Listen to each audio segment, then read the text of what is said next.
Okay. Usually I say open your Bible and go somewhere before I start the teaching. Tonight I'm not doing that. I might if I have enough time, but I might not. I was outlining this last weekend how many messages on just what I would like to present to you concerning Mohammed it would take. I gave up about around 75 messages on certain topics concerning Mohammed because I would like to only spend about 6 months, the most, dealing with Mohammed.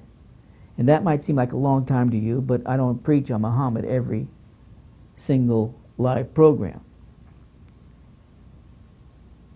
I'm going to try to condense it down to about 35 to 40 messages. I'll leave a lot out, but you'll have a lot of information, and for most of you, it will be enough. It's more than you're going to get anywhere else, by far. And it's more than you need if you ever do share with a Muslim or anyone else, could be a non-Muslim, the differences between Jesus Christ and Muhammad. I contend Jesus Christ, the only begotten Son of God. Muhammad was a deceiver and a liar.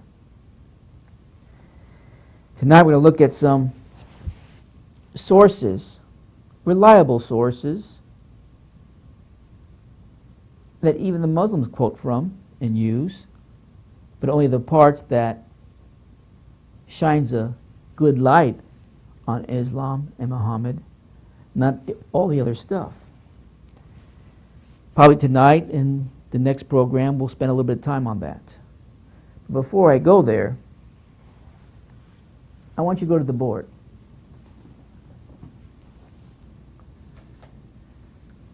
I wrote on the board before tonight's program 2 statements, top statement and the bottom statement. I had to write it small to get it all in. So I'll just read it to you in case you cannot read it on your screen.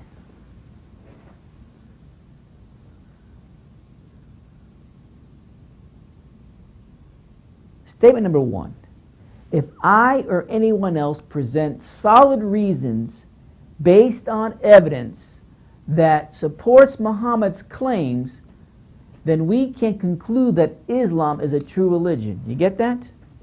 See, in a sense, we have to become... Let me just write something else on this board.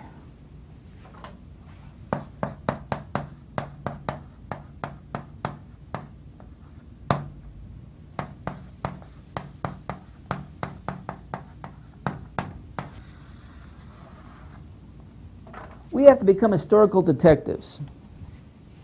That's right, you heard me right, historical detectives. And we have to look at the sources, at least the sources that we can say are reliable sources, sources that, in this case, tonight, I'll present to you, that have been around for just about all of Islam existence. So we have to look at the sources. And after looking at the sources, the reliable sources, if we can say that we can present solid reasons based on evidence, the sources that supports Muhammad's claims, then we can conclude that Islam is a true religion. If we can find the evidence that backs up and supports Muhammad's claims, then Islam has to be true, or at least close to the truth. Now, however, point number 2, if I or anyone else can present reasons that make you question Muhammad's trustworthiness, I underlined that, then Islam as a true religion self-destructs. Why? Because it is a religion based on lies and deceit. You got that?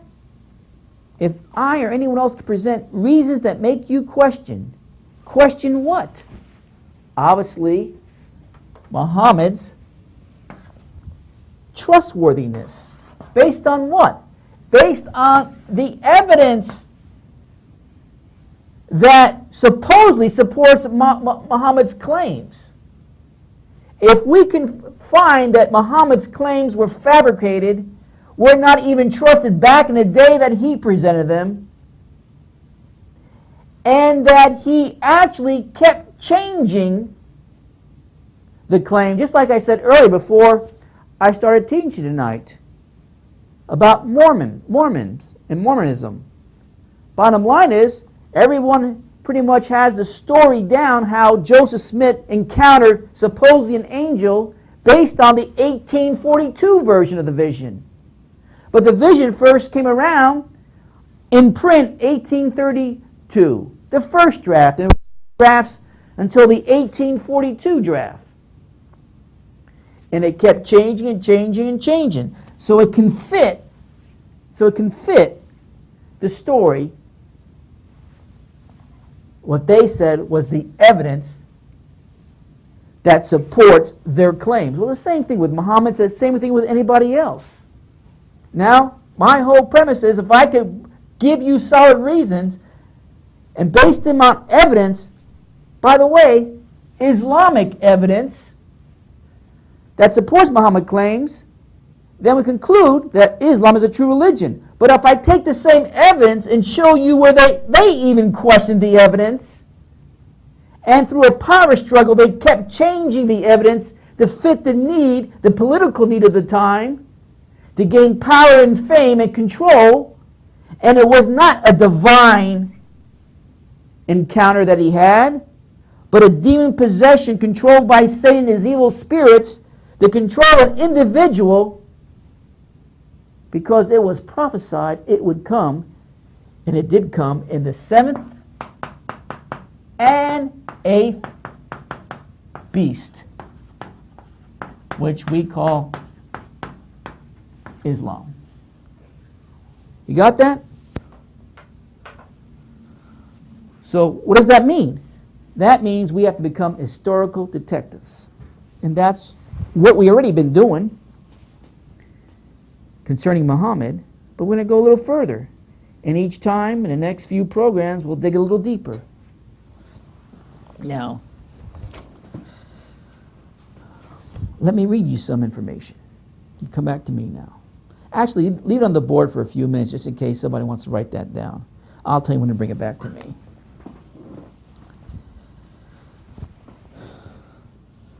So let's look at some of the traditional sources that claim to be reliable, and see what they have to say. But before we get there, let me read you something. In the West, Muhammad's critics are quick to claim that he was either possessed by demons or suffering from mental illness, or he was a conscious fraud. We have no concrete evidence to support one of these claims to discard others.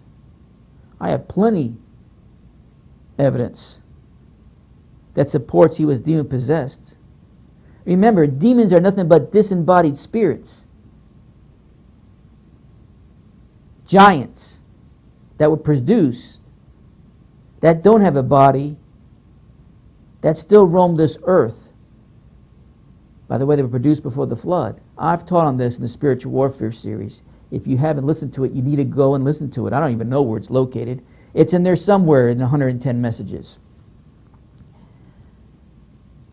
Evil spirits, Satan don't need to possess anyone. They have a body. They can control, they can manipulate, they could direct your thoughts, your actions. If you allow them to be influential in your life and take that kind of control. And when that happens, they have these demon spirits that are looking to possess bodies, that are willing to take their orders from Satan and the hierarchy under him to control individuals, to possess individuals, to destroy individuals. Well, that's a whole other subject. I really haven't gone into demonology yet. But when I get there, and God knows when I will, but when I get there, it is nothing like what's being taught, whoever even teaches on it. It'll be real and something you could put your teeth to and chew on it for a while. But that's not the subject matter tonight. That's a whole nother misunderstood biblical principle of what demonology is. Let's continue on. We have plenty of evidence, by the way, but at least we all agree to the point that there was certainly something wrong with Muhammad. That's to say the least. The Western scholars judge the prophet by the standards of human morality and conscience. But Muslims thinking is different. From their point of view, they have accepted Muhammad as a superior being and, quote, the mercy of God among mankind, end of quote. Though Muslims dismissed all attacks on their faith as anti-Islamic, polemic, and a calculated and deliberate misrepresentation of the religion from Christian prejudice and Zionist instigated ill will. But the irony is that even if we reject and leave aside all Western scholars and depend only on authentic traditional source of information, we still cannot find anything which suggests that Muhammad was a superior being or the mercy of God among mankind. But we have thousands of accounts. Really? Thousands? We'll see. We'll cover some of them. We have thousands of accounts that do portray him as a psychopath criminal.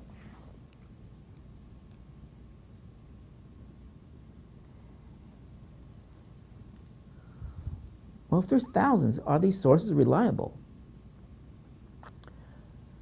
We'll look at some of the mainstream sources.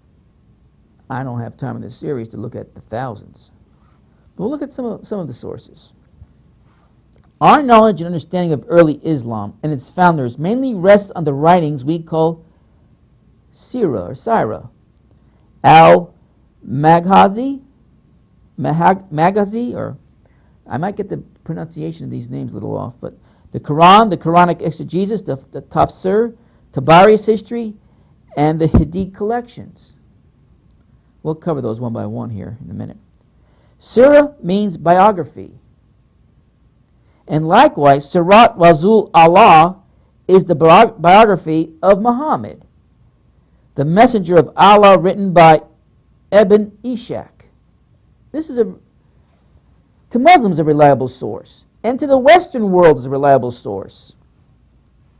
Now, Ibn Ishaq lived somewhere between 704 and 767, and actually lived a little early. He was born a little earlier than that by some sources, but somewhere in the era of 704 to 767 A.D., this biography, written by Ibn Ishaq, was produced, and it is the earliest life story of Muhammad which anyone has ever traced. He was one of the main authorities in the life and times of the Prophet. Amongst the early Muslim critic, Ishaq had a very high reputation. Al-Suri spoke of him as the most knowledgeable man in Maghazi.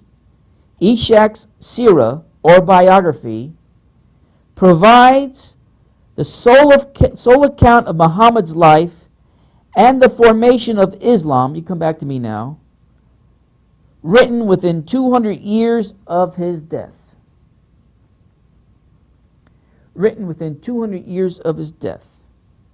The work, and some say a lot sooner than that, the work of Ibn Ishaq is very important for the researchers, not only because it is the earliest biography, but also for the reason that Ibn Ishaq was a free thinker, and he was free from any influences of latter idealizing tendencies. While the character, message, and deeds portrayed within its pages are the direct opposite of Christ and his disciples, the Sirah's chronological presentation is similar in style to the Christian Gospels. His work contains too much information of a character that is devastatingly unfavorable to the prophet. Who? Muhammad. Al-Maghazi is the earliest Muslim military expeditions or raiding parties in which Muhammad took part in the Median period. But this term seems to have been more or less often used synonymously with the term Sirah or Sirah. The history of Al-Tabari, another source, is a mine of information for historical and critical research by Western scholars. This Persian historian was a devout Muslim, a commentator of the Quran, and widely traveled. He had not only devoted much time to history, but even mathematics and medicine. Tabari derived much of his material from oral traditions and literary sources like the works of Abu Miknaf, al-Waqidi, Ibn Sa'id, and of course Ibn Ishaq. So now you have the Sirah, the Al-Maghazi, the Quran, Tiberi's history. We'll get to the Hadith collections, but let's first look at the Quran's claim. Quran's claim to divine origin rests on the Ahadith, which is plural, by the way, for Hadith. The Hadith, or the book of tradition, are the records of what Muhammad did, what he enjoined, what was done in his presence, and what he did not forbid. Hadith collections also include the sayings and doings of the companions of Muhammad. Muhammad was aware that people were taking note of all of his casually uttered words, and that stories of what he did were being passed around. He was aware of the dangers and warned against the practice because some of his casually uttered words may get included in the Quran by mistake. But the trend once started could not be stopped and was accelerated after his death. The Hadith contains material from pre-Islamic times also. Much was added to it after Muhammad's death, with fresh material with the growth of the Islamic empire. It is true that much of the Ahadith was fabricated before Imam Bukhari made his compilation. For example, Ibn Abi Ajwa, who was, by the way, executed in 1772 for apostasy, confessed before his death that he had fabricated more than 4,000. He had fabricated more than 4,000 ahadith, in which he forbade Muslims what was in fact permitted, and vice versa, and he made Muslims to break the fast when they should have been fasting. Ajah's case is just one example. There are instances where many hadiths were invented to serve political purposes. Of the Umayyads, the Abbasids, and later dynasties of the Caliph. These are all empires within the Muslim organizational history. In later dynasties of caliphs, and handing down of the traditions went downwards to the level of business enterprise as a means of livelihood.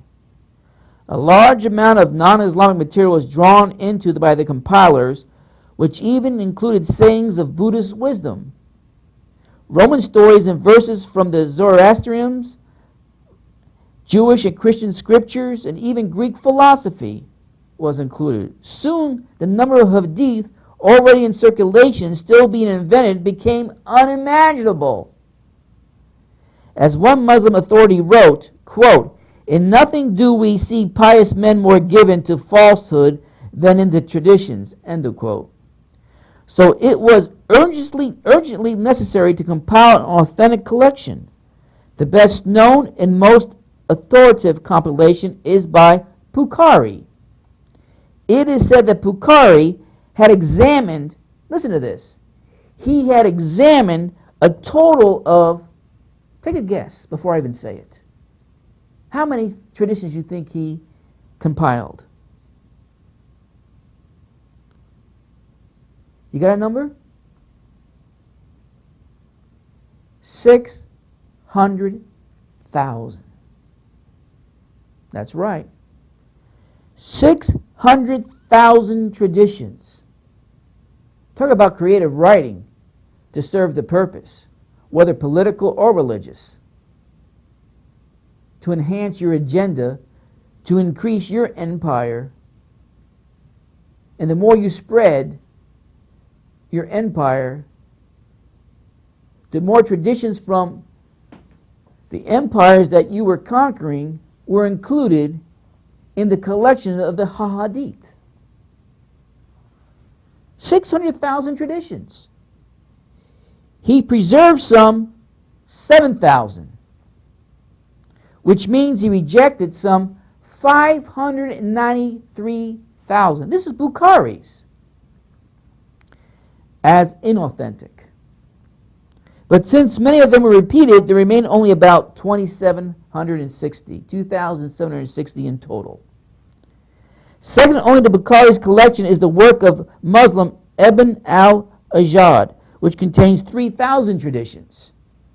These compilations are believed to be Sahih Hadith, or authentic traditions.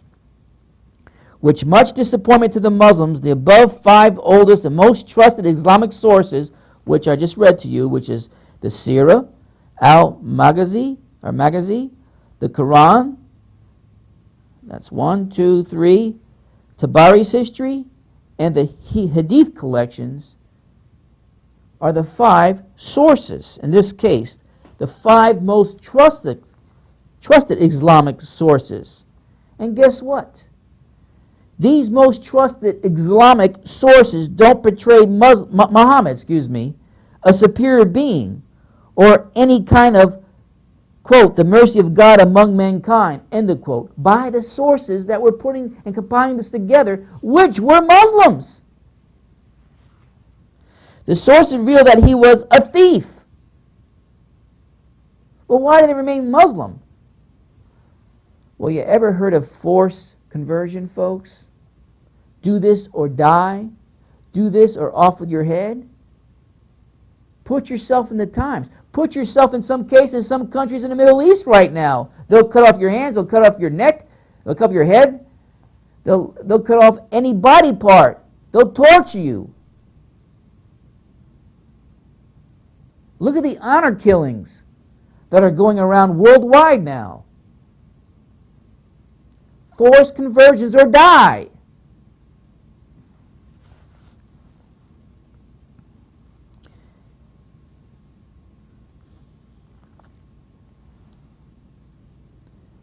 The sources revealed that he was a thief,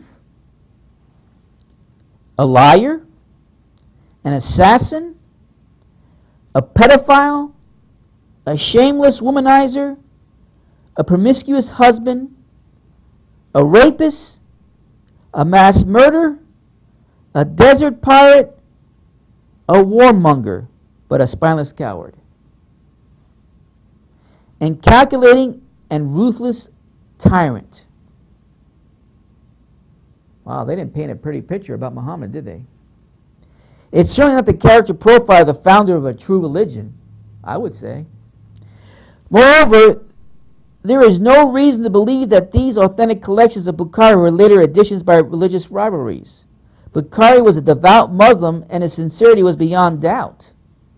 Other traditional books were written by pious Muslims. The copies are preserved, and certainly would not be the characteristic of believers to portray their prophet as a villain. After all, Muhammad has promised them paradise in exchange of their acceptance of Muhammad as a prophet. How can they malign him? The original book of Ibn Ishaq is lost to history, and all we know of it is what is quoted from it by the later writers, particularly Ibn Hisham in Al-Tabari. These quotations are fortunately quite reliable. Ibn Hisham edited and abridged Ibn Ishaq's work about 65 years later. In his edition, Hisham wrote, quote, I am omitting things, I want you to listen to this, I am omitting things which Ishaq recorded in this book. I have omitted things which are disgraceful to discuss and matters which would distress certain people. Well, wouldn't you want them to know the truth? If Muhammad's so divine and what he represents comes from what he calls his heavenly father, Allah, which is nothing more than a moon god, as we know it. But they don't seem to want to understand that. Wouldn't you believe they would want to know all the facts, all the truth? If there was something that could be added to the gospel with verifiable proof that Jesus said it, I would want to know.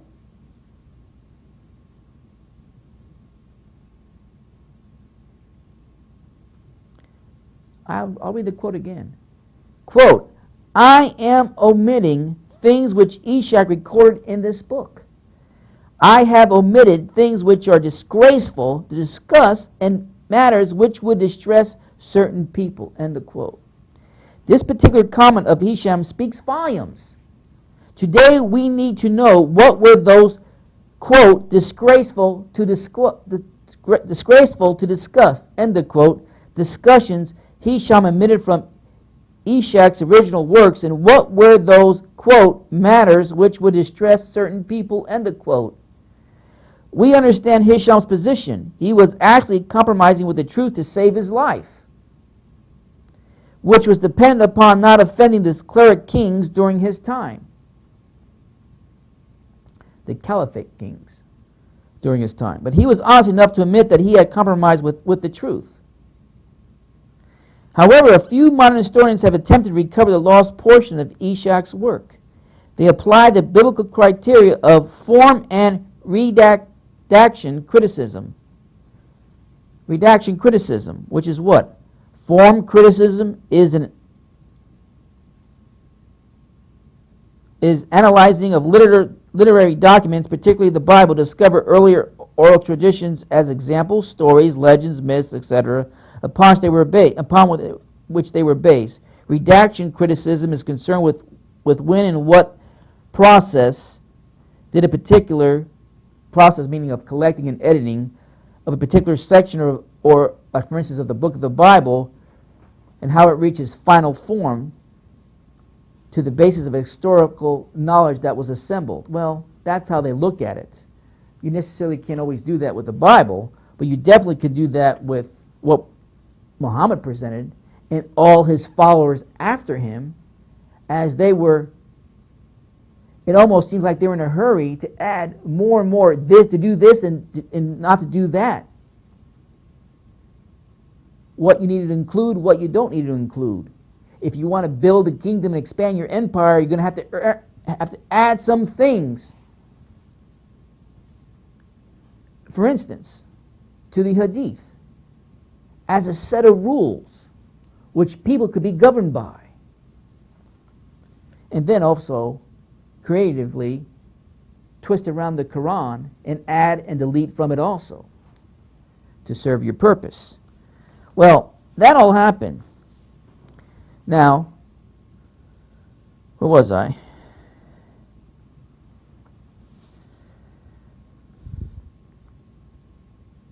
However, a few modern historians have attempted to recover the lost portion of Ishak's work.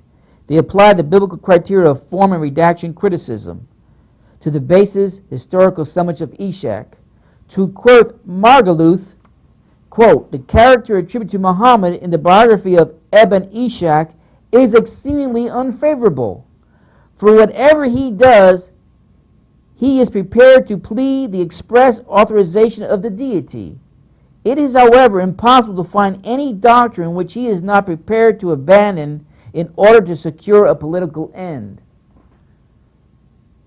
It's like what I just said about Mormonism earlier.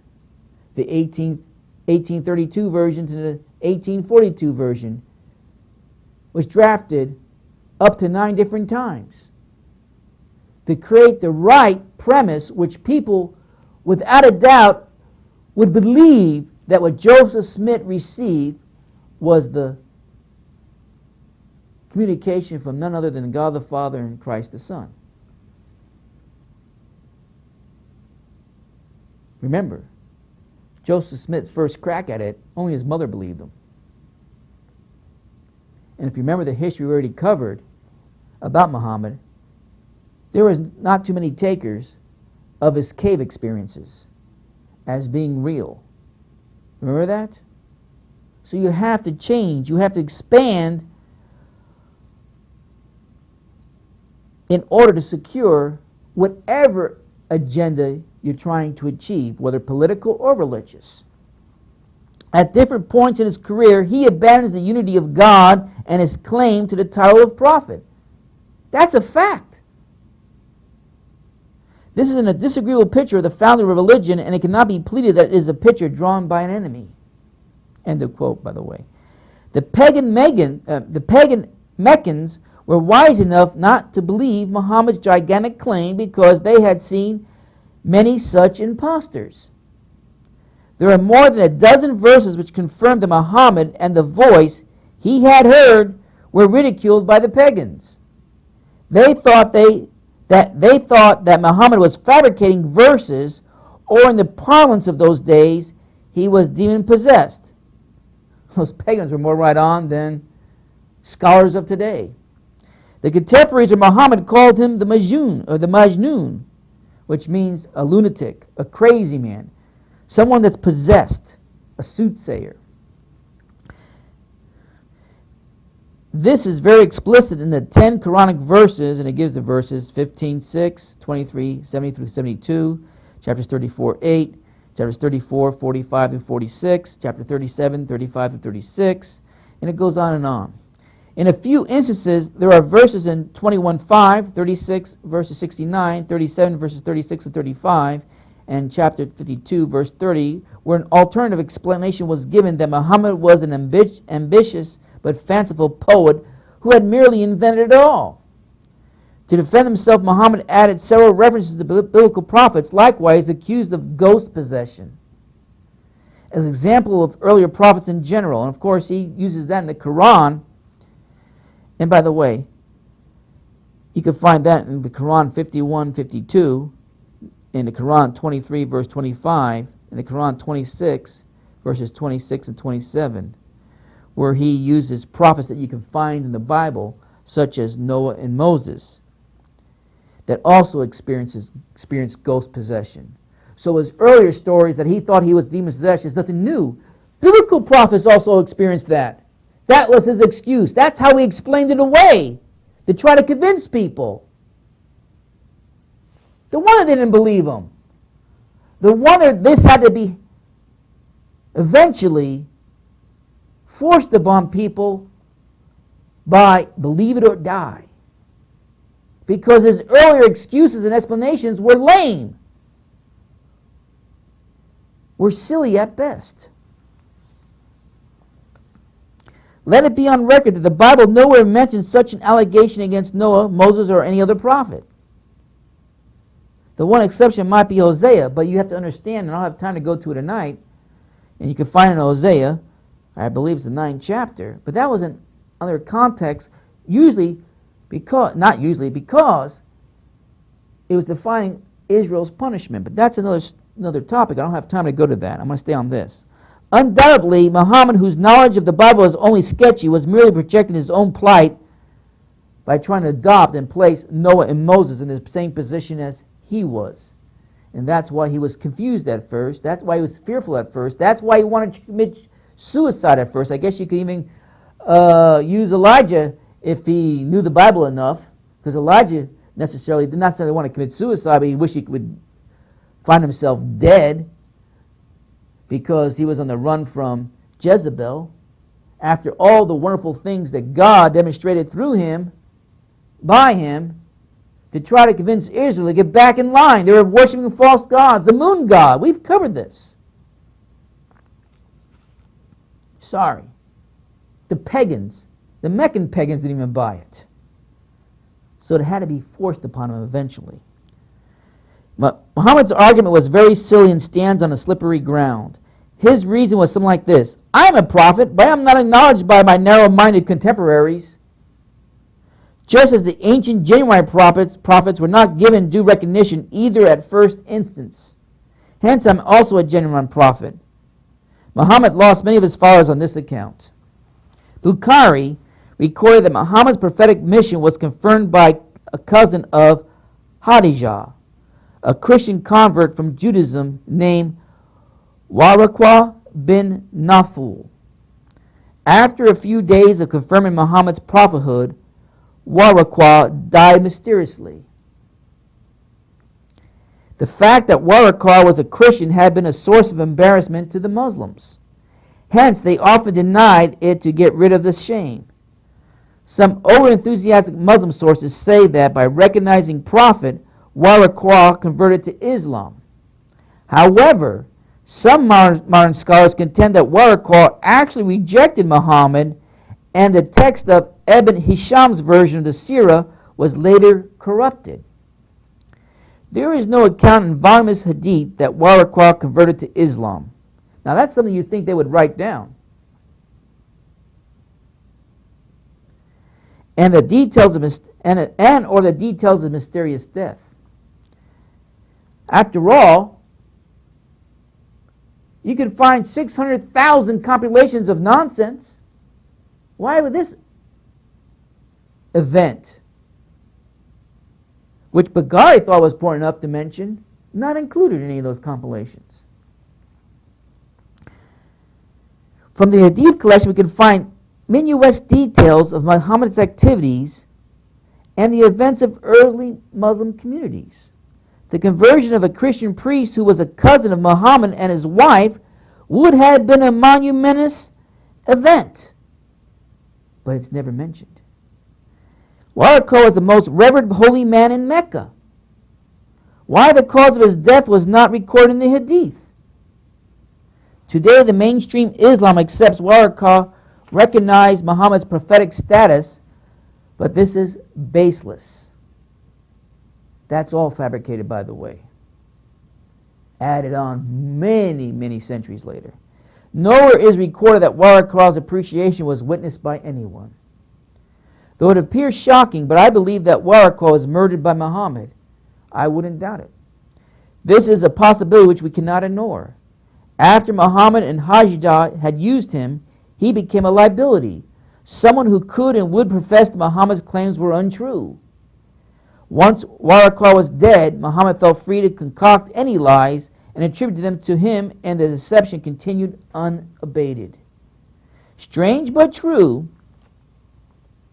that even there is mention in Hadith that Muhammad was once challenged by a Christian convert who reverted back to Christianity by seeing that Muhammad was actually faking the Quranic revelations and declared, could this be Waraqah? Now some believe that it was. In the Bukhari, it is mentioned that someone challenged Muhammad, and he was a Christian convert.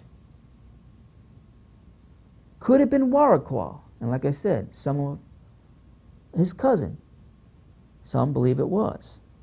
I kind of believe it too. I can't tell you 100% for sure it was.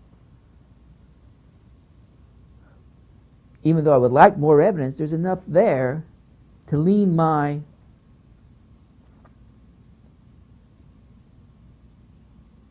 opinion along with these scholars that have looked into this and spent many, many years researching it out.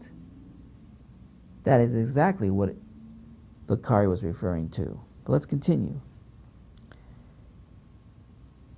By seeing that Muhammad was actually faking the Quranic revelations and declared, quote, Muhammad knows nothing but what I have written for him, end of quote. I would like to read that again. Quote, Muhammad knows nothing but what I have written for him, end of quote. There was a similar type of observation by one of the Muhammad scribes, Abdullah ibn Abi Sar, who used to write down Allah's revelations.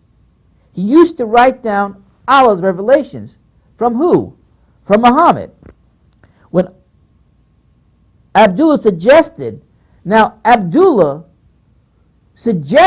Muhammad, which Muhammad received from Gabriel, the revelations, you think that once those revelations were given, it was etched in stone for the rest of mankind's history, correct?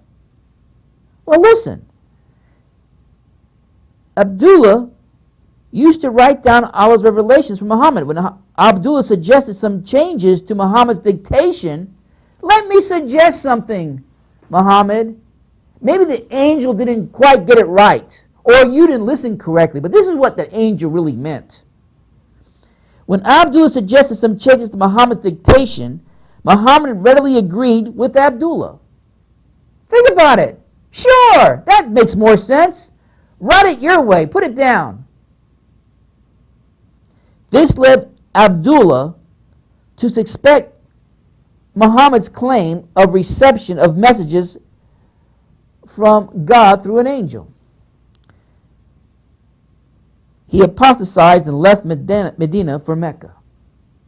He then proclaimed that he being Abdullah, too could easily write the Quranic verses by being inspired by Allah.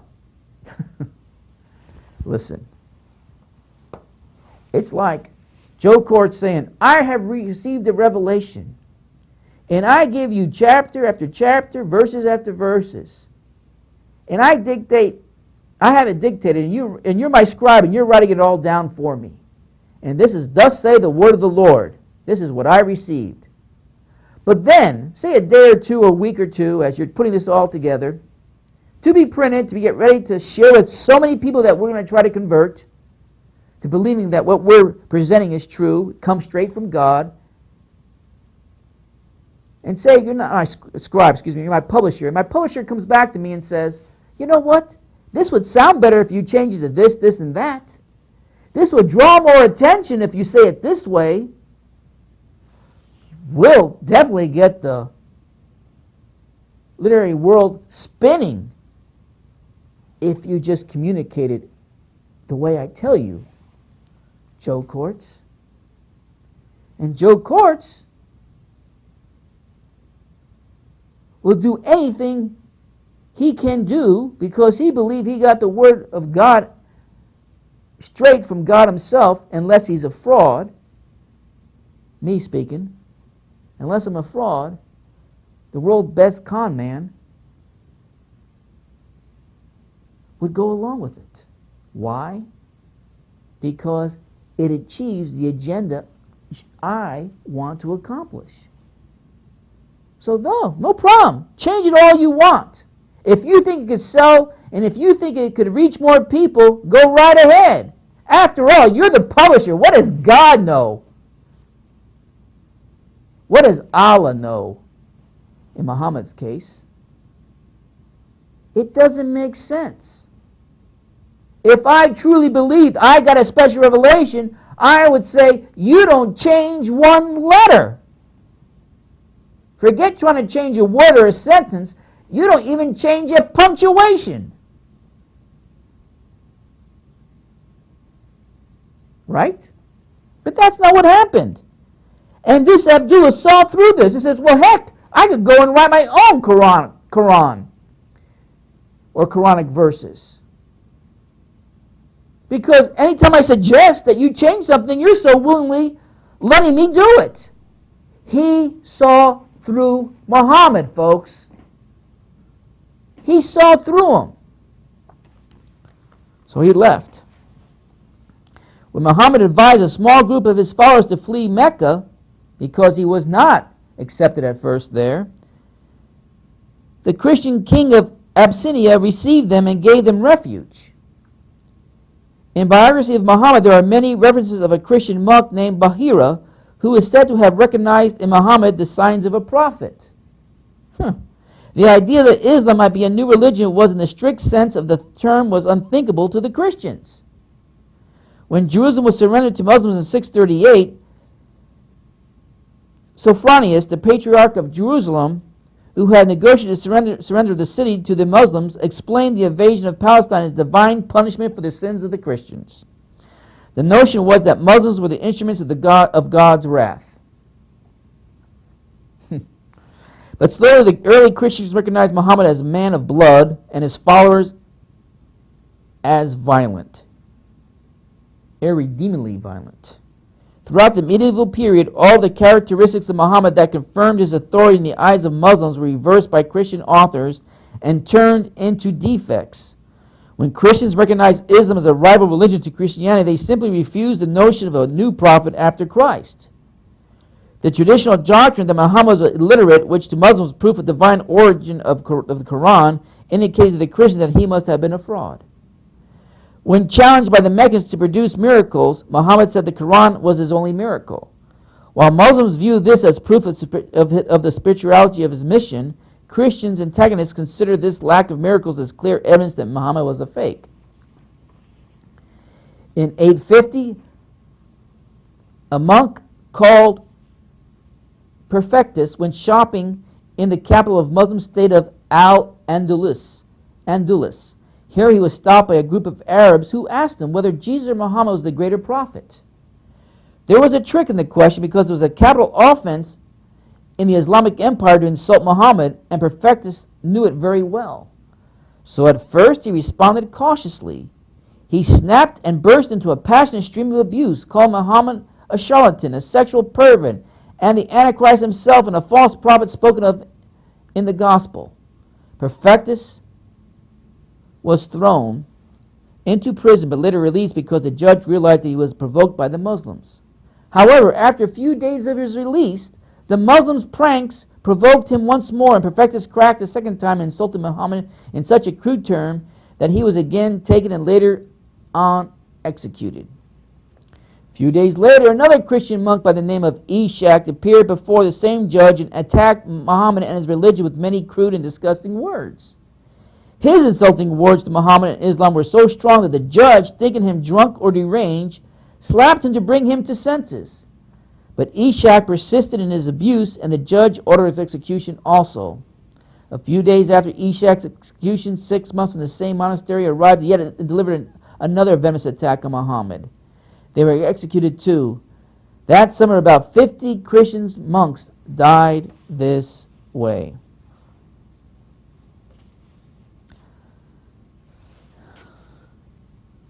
I got about another 10 minutes. I want to try to get to a certain point. I don't think I'm going to get there, but I'll try. But those Christian monks had all the right to call Muhammad a fake. They were well-educated, wise, and they had studied Muhammad and his religion thoroughly. The two biggest Christian criticisms of Muhammad were undoubtedly in relation to his military activities, marriages, and sexual perversions. For Christians, the celibacy and nonviolent approach of Jesus were generally seen as indispensable characteristics of true spirituality, which I don't agree with, but that's what they believed back then.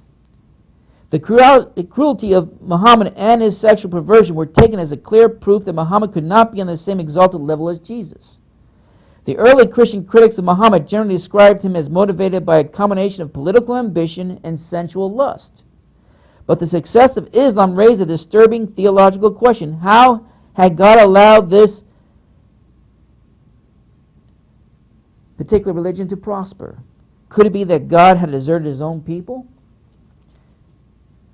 The earliest reference to Muhammad in Christian literature is found in the writings of the 7th century. The Armenian Chronicles says that Muhammad was an Ishmaelite. Muhammad was an Ishmaelite who claimed to be a prophet. In the coming years, many biblical scholars realized that though Islam and Christianity has many similarities, no, it doesn't. I'm sorry, it just doesn't. During the Middle Ages of Christian Europe, Christians had a very strong negative feeling against Muslims.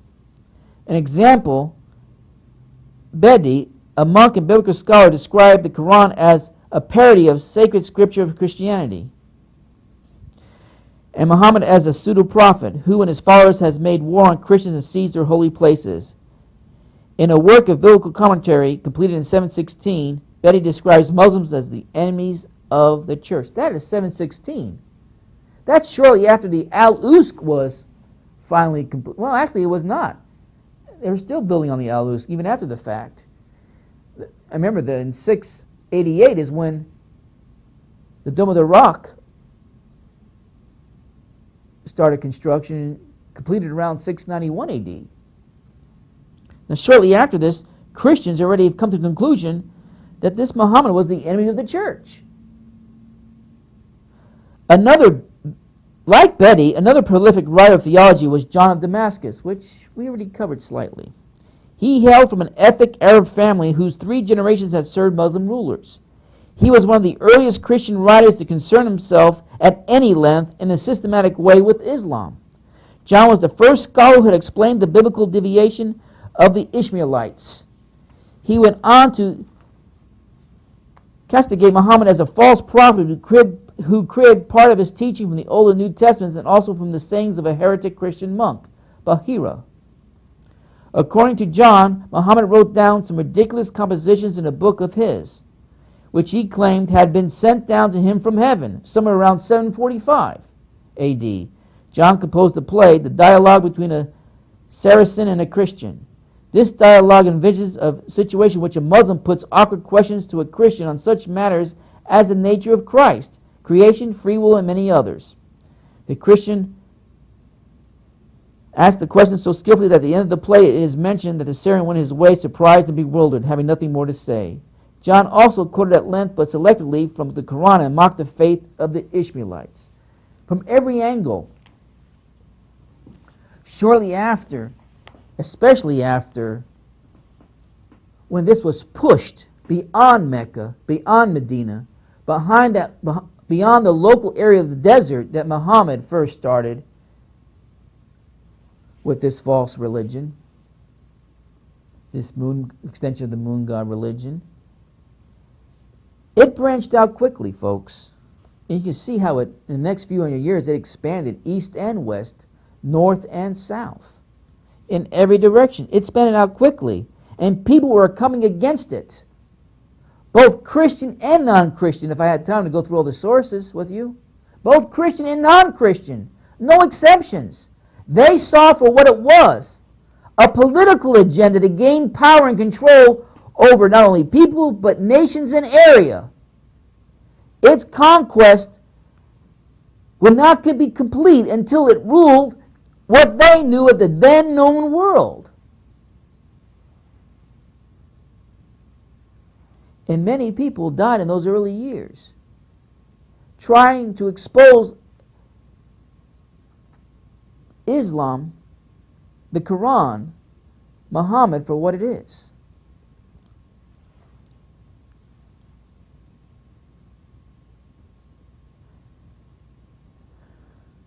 I think I'm going to conclude there.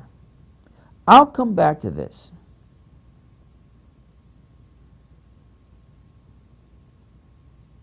I'll come back to this. In fact, I'll continue with this next time.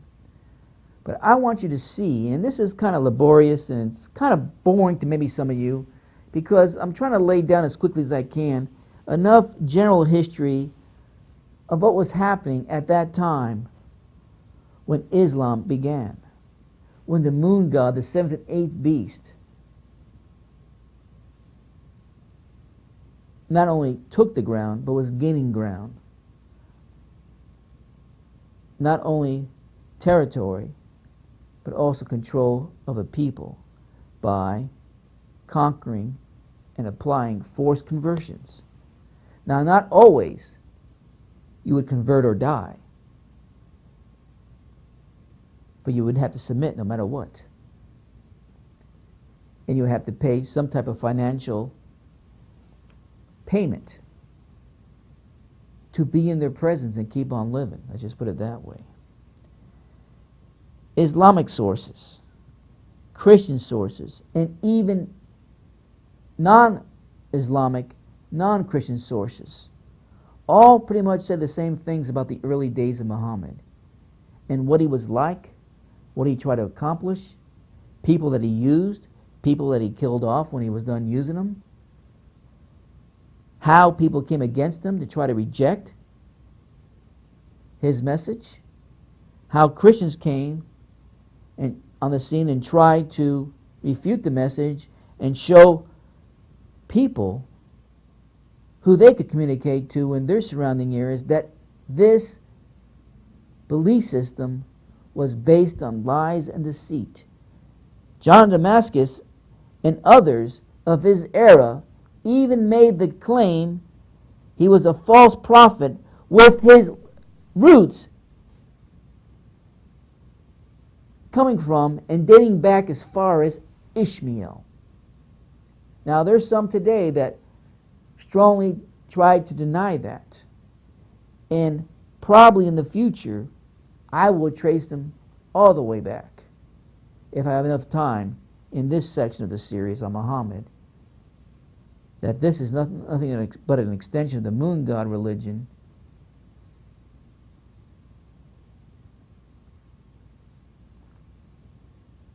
with its roots and its hatred that goes far back as Ishmael and what Ishmael produced in that general area against the chosen ones. That God said, no, it's through Isaac, not Ishmael. Now, if you're interested, and I worry at times that you'll tune out because I have to lay down so much history down, so much known history, and like I said, it can be laborious and tedious to go through it and definitely listen to it. But hopefully you won't tune out. You'll keep listening and you get some nuggets here and there what I'm laying down and presenting to you. It's important to know. That's why eventually when all these messages get in written form, you'll have one of the most complete sources of information concerning not just the last days but everything surrounding it. You got it? Now I want to hear from you. Play the song.